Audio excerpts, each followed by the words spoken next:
Alright, what's going on, y'all? We're back, and of course, this video is going to go a little bit differently, specifically for the fact that we have one and one only topic here in this particular situation. That being one Kevin Durant, as we talked about before, and of course you notice he's actually Kevin Durant back in his OKC days. You might be wondering, why am I doing this?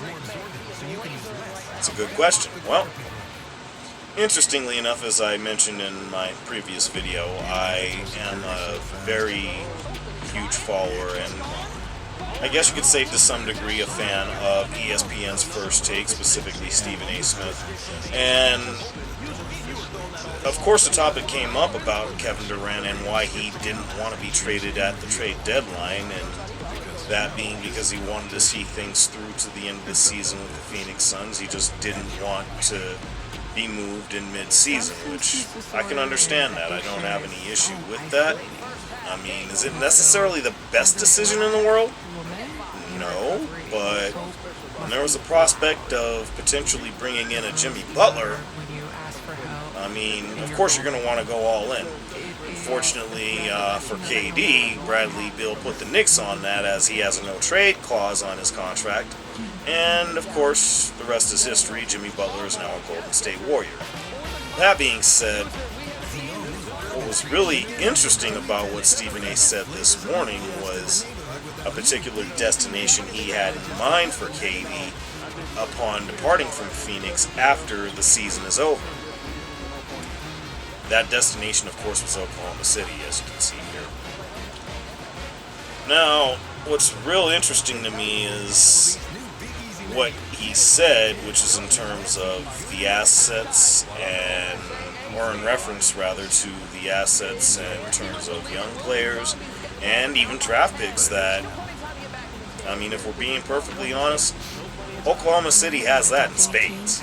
I mean, they literally have an embarrassment of riches when it comes to that, and it would definitely be incredibly fitting for this to be a deal to work out between Phoenix and OKC. Now, I have a tough time believing that Sam Presti wouldn't be willing to make that happen, and I'm pretty sure he's willing to part ways with said assets just to bring in a Kevin Durant and add to what they already have in OKC. Now, the thing about it is, of course, it is tricky, and I did play around with this on the trade machine earlier. Link for that will be in the description down below. But what I did here is I've got, of course, Kevin Durant going to the Oklahoma City Thunder in exchange for Lou Dort, Isaiah Joe, Aaron Wiggins, brother of Andrew Wiggins, and, of course, Jalen Williams. And when I say Jalen Williams, there's two of them, referring to Jaylin, Jalen Williams, and not J-E-L or J-A-L-E-N Jalen Williams, which I think the latter is the more likely of the two that OKC would wind up having to keep. And just given the nature of such a deal, you're going to wind up having to, make the money make, or you're going to have to include pieces that are going to have the money make sense. And for me, this is the best way that I did it. Now, to be clear, it doesn't mean that should it be OKC that is the trade partner for the Phoenix Suns, it doesn't mean that that's necessarily the deal that they're going to accept. I mean, and of course that will include multiple draft picks along the way.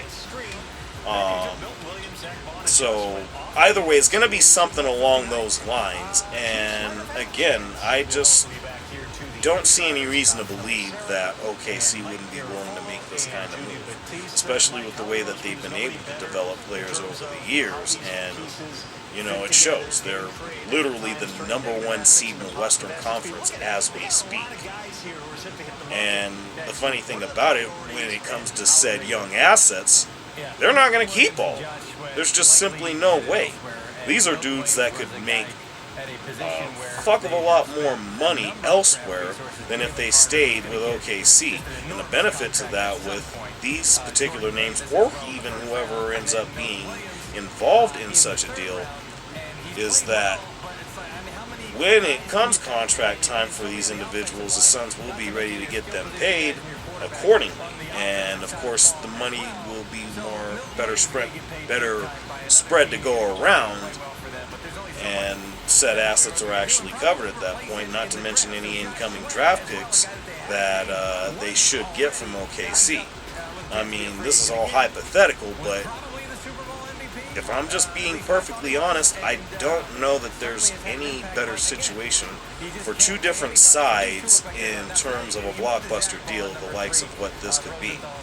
So with that in mind, I'm going to go ahead and leave it at that, make this a little bit shorter on y'all for time's sake. I know that's probably something y'all would love to see a bit more from me. I promise I'm going to work on that a bit more.